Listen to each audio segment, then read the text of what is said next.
Objections in a sales or enrollment conversation are one of the most dreaded places to go.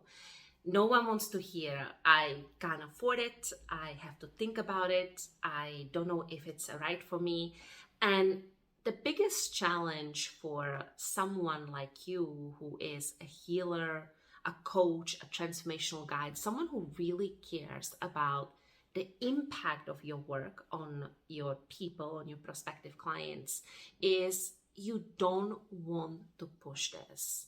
You don't want to make someone feel uncomfortable. You don't want your prospect to have a sense like you're trying to push the sale on them, or God forbid, make them uncomfortable in the enrollment conversation altogether. Now, the good news for you is that inside of this video, I'm going to show you how to really shift your perspective around objections altogether. And instead of shying away from them or dreading them, use them as a portal for exponential transformation, both for yourself, because you're in much higher chances to actually make the sale, but also for your prospective client, that when applied, they can actually become a paying client. So let's step into that. So the very first thing I want you to think about, this is before any technique or any even looking at how to use objections as a portal to transformation, step in. The very first piece is energetics. The very first piece is something that you hold true about yourself as someone who is selling, but also hold true about your prospective client. Now, many times people are stepping into sales conversation in a really wonky energetics. They are either feeling very superior in comparison to their prospective client. They know too much. They possess a lot of knowledge. They have a lot of life experience.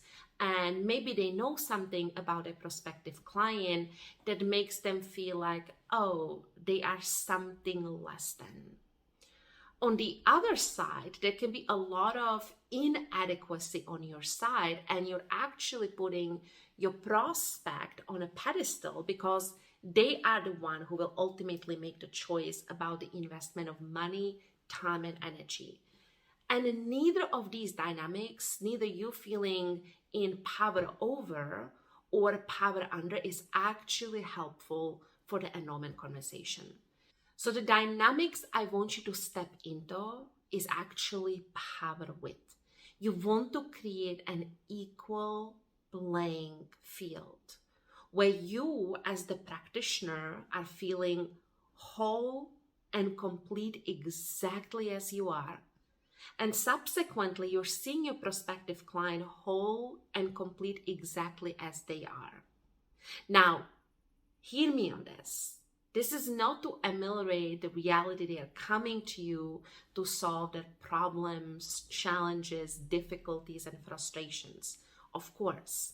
But the core essence of them is whole exactly as they are. And you, whether this is your first sale that you're going to pursue, or the 37th or the 400th one, you are whole and complete exactly as you are.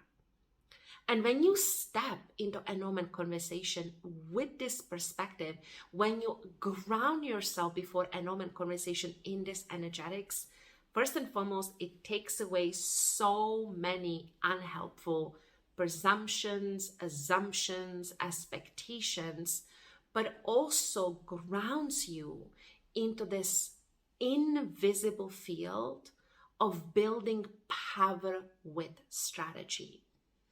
And that is so important, especially when your prospects say some dreadful or uncomfortable objection, because instead of crumbling under the objection, or instead of trying to override the objection, you will really be able to, in a very grounded way, sit with it and meaningfully explore where is that objection coming from, and how indeed you can use the objection as a portal to transformation.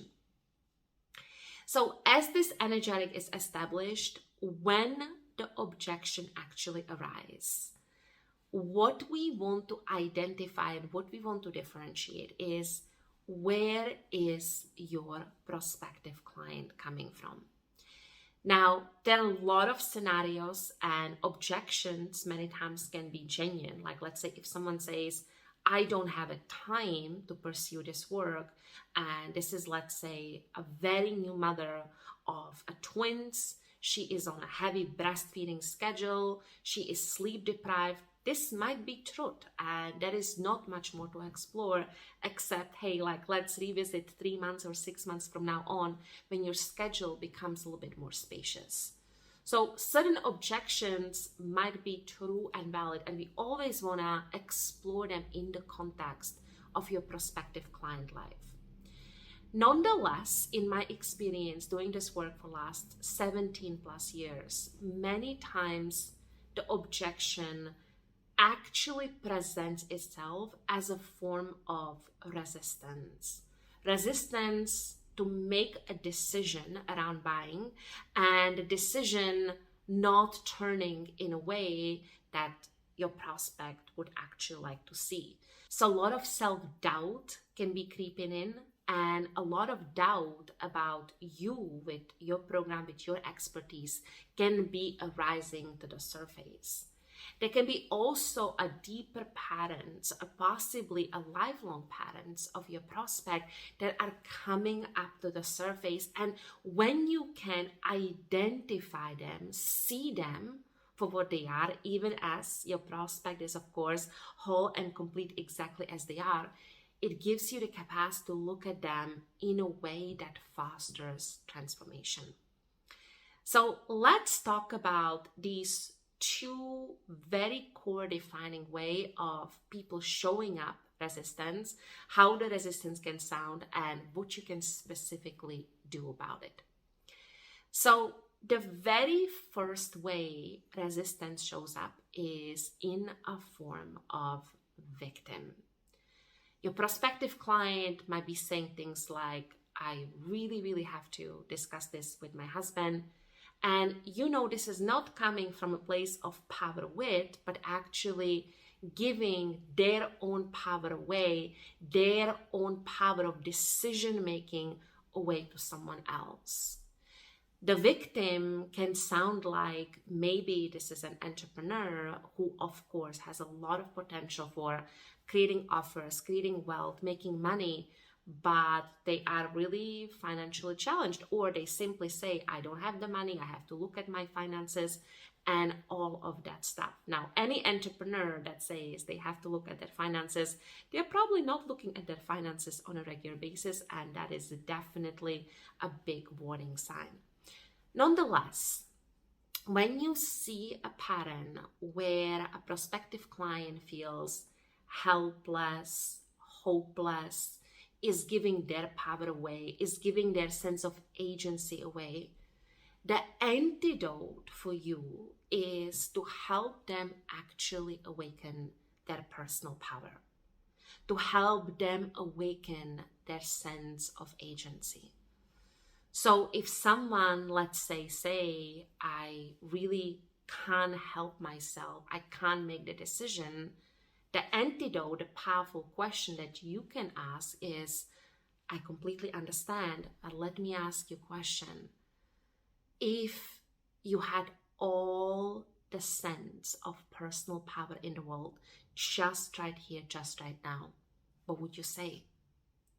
You could also, in this context, guide your prospective client into visualization where they are connecting to either their personal power or their highest wisdom, so they can attune to it, they can listen to it, and they can make decisions from that place. Now, second big way that resistance shows up is actually in a form of judgment. A prospective client can be judging you and your program, your process. They might not be very impressed. And mind you, this can be very triggering, so you have to really hold on to your chair. But they can be judging themselves. They can be judging their body. They can be judging their marriage. They can be judging their sexuality. And the judge is either pointing finger at themselves or pointing finger at someone else, possibly you included. Now, what is the antidote for addressing judge? The antidote for addressing judge is twofold. One, you want to help them find compassion. Compassion for themselves, compassion for the process, compassion for the healing journey. So you can really help break the pattern as they are judging themselves by asking, let me pause you here. What would self-compassion look like? The second way of addressing judge is helping your prospective client actually see how those judging thoughts might be distracting them from deeper thoughts, deeper wisdom, deeper feelings, or even capacity to make a decision.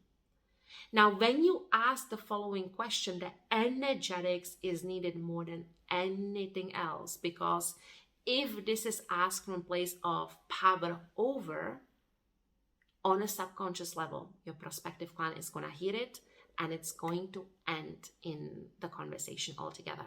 Your tonality has to be fully dialed in. And basically what you ask is, when you are judging yourself, what thoughts or deeper feelings might this be possibly distracting you from? And from that place, you can really explore a lot of deep pieces together.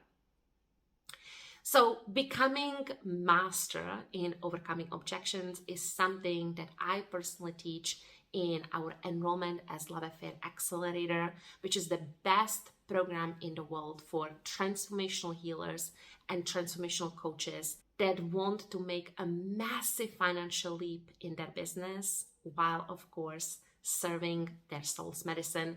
And you can find out all about the program in the description below.